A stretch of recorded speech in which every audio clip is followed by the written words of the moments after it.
Daniel first noticed it on a gray Tuesday morning. A square of neon orange clung to his windshield like a wound that refused to be ignored.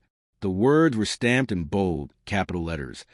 Vehicle will be towed if not removed. He stood frozen on the cracked pavement, coffee cooling in his hand. His car wasn't blocking anything. He had parked in the same spot for months, the one just outside his townhouse. At first, he tried to laugh it off. Maybe a mistake. Maybe meant for someone else. He peeled the notice free, the paper tearing slightly in his grip. That evening, however, another appeared. This time, the tone was sharper, almost mocking. Final warning. His neighbor, Mrs. Klein, shuffled by with her tiny dog. She glanced at the paper, then at him, lips pressing into a thin, cautious smile. "Don't make them angry," she whispered, tugging her dog away. Daniel frowned. Them? The following morning, a third notice gleamed in the dawn light. 3 days, 3 warnings, each one deliberate, each one placed with precision, like a calling card. He sat in his car longer than usual, gripping the steering wheel, his reflection staring back in the rearview mirror. The warnings weren't about parking at all. No, this was different, targeted, personal. The neighborhood always seemed quiet, almost too quiet, but suddenly the silence felt watchful, predatory. Every drawn curtain, every shadowed porch light became a pair of eyes. Daniel crumpled the notice in his fist, heart hammering. This wasn't about rules. It was about power. And someone had just declared war. The notices burned in Daniel's pocket as he stepped into the community center. Fluorescent lights hummed overhead, and the faint smell of stale coffee clung to the air. Folding chairs were arranged in stiff rows, half filled with neighbors who spoke in hushed tones, their glances darting toward the long table at the front. At its center sat Evelyn Hart, the HOA president. Her posture was perfect, her smile thin and polished. Beside her, board members shuffled papers, nodding at every word she murmured as though rehearsed. When it was Daniel's turn to speak, he rose, heart thudding. "There must be some mistake," he said. "I've parked in the same spot for months. These warnings feel targeted." Evelyn tilted her head, lips curving into something that wasn't quite a smile. "Mistake? No, Mr. Rowe. Rules are rules. You violated Section 12, improper vehicle placement."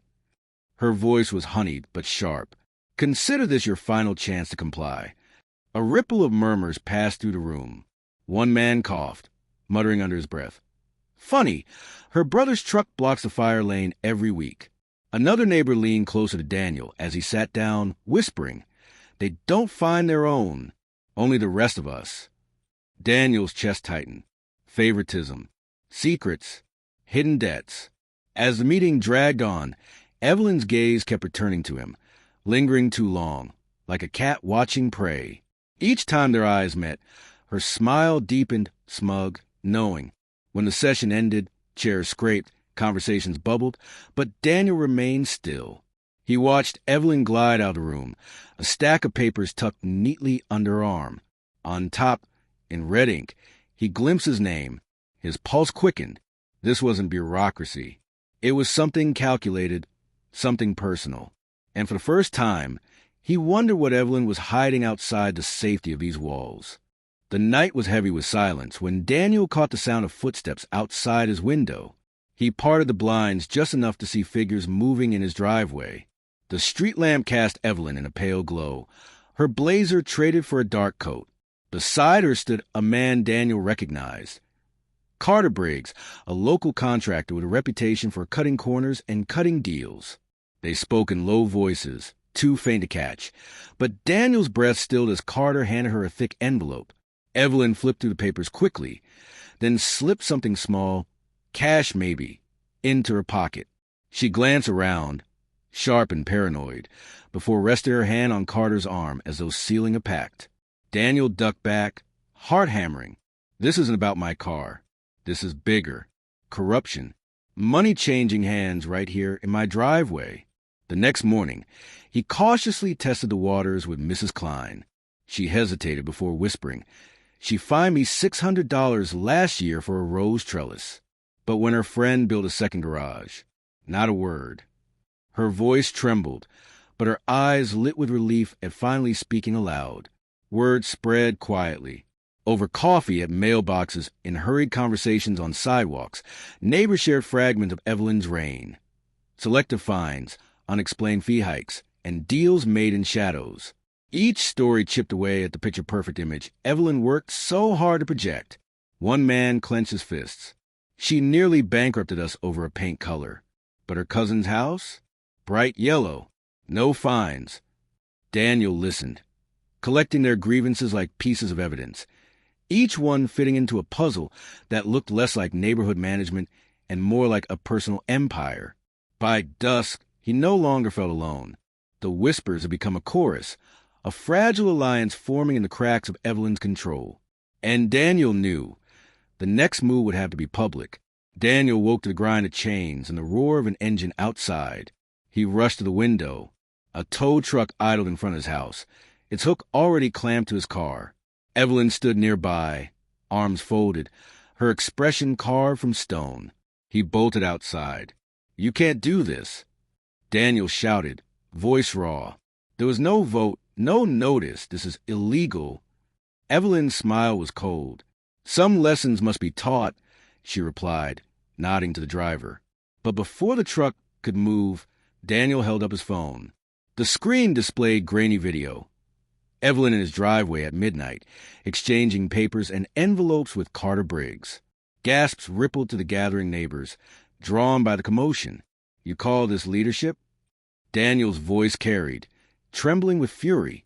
"You fine us for fences and flowers, but line your pockets in secret deals?"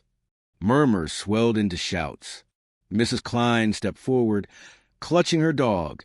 "She made me pay for that trellis, while her friends broke every rule." Another neighbor's voice cracked. "She nearly cost us our home." Evelyn's composure faltered as the crowd closed in. Her allies on the board shifted uncomfortably, refusing to meet her gaze. The driver unhooked Daniel's car and backed away slowly, sensing the tide had turned. For the first time, silence did not protect Evelyn. It betrayed her. The people she controlled were no longer afraid. Daniel felt the shift, fragile but real, as the neighborhood turned on its queen. And he knew the war had just begun. The days after confrontation felt like walking through smoke. Evelyn vanished in the streets. Her resignation posted quietly on the HOA bulletin board, but her absence did not bring peace. Neighbors who once whispered now argued openly. Old grievances, dragged into the light, refused to fade. Mrs. Klein stopped speaking to the family across the street. A board member was accused of enabling Evelyn's schemes. His windows egged one night in silent judgment. Daniel had become the unwilling center of it all. Some thanked him, pressing his hand with relief. Others eyed him with suspicion, as though toppling Evelyn had given him too much power. He carried their expectations like a weight strapped to his chest. Late one evening, he stood in his driveway, staring at the car that had started everything. The orange notices were gone, but the memory of them clung like scars. Justice had come, Evelyn exposed, her grip broken. Yet the neighborhood felt fractured, fragile, as if one more spark could set it ablaze again. Daniel whispered to the dark, "What did we win, really?" No answer came, only silence, heavy, endless. The war was over, but peace had not returned.